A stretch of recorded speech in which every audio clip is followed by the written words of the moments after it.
I'm Dr. Tom Tasker. I'm a GP at St Andrew's Medical Centre in Eccles. So a GP is also known as a family doctor. So we can help by being the first port of call. So for many young people, they'll come to see the GP initially. We will listen to their story, try to understand the issues that they're faced with, and then together with the young person work out a plan, a way forwards. So that might be to come back and see the GP again for a further discussion, of the GP to continue to provide support. It may be to signpost to other organisations such as the voluntary sector, so 42nd Street is one such organisation, across Salford and into Manchester, that is really helpful to young people with anxiety and depression type problems.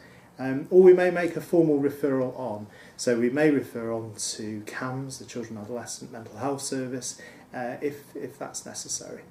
So how to make an appointment with the GP. So I'm aware that for some young people this might be the first time that you've tried to do that. So obviously you need to be registered with the GP.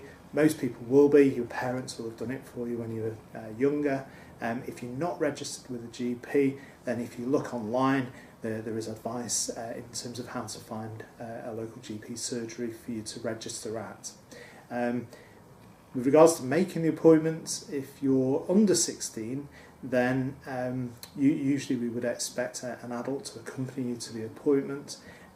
If you're 16 or older, then you're free to come to the appointment by yourself.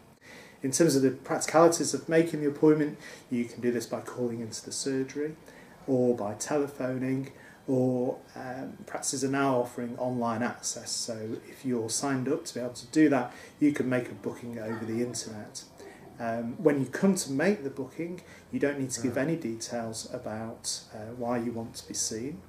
Appointments normally last about 10 minutes, which, although is a reasonable amount of time, isn't perhaps as much as we'd like. So to help you in that 10 minutes appointment, you might find it helpful to write down some things that you want to cover during the consultation with the GP, because this is your opportunity to tell them as much as you can about what you're worried about. So we can support young people with all sorts of emotional and mental health issues. So more commonly we'll see people with low mood, perhaps feeling anxious, panicky, worried about things, not enjoying life as much as usual, feeling that perhaps life isn't worth living. In addition to those types of symptoms, we also see people with eating disorders. I would hope that you'd find most GPs to be approachable, so that during the consultation you feel at ease and able to talk about how you're feeling, and that together you develop a plan of how you want to go forwards. After the appointment, well, it depends on what the plan is. So if the plan was for you to come back and see the GP, we'd normally want to make a follow-up appointment, which could be anything from 2 to 4 weeks afterwards.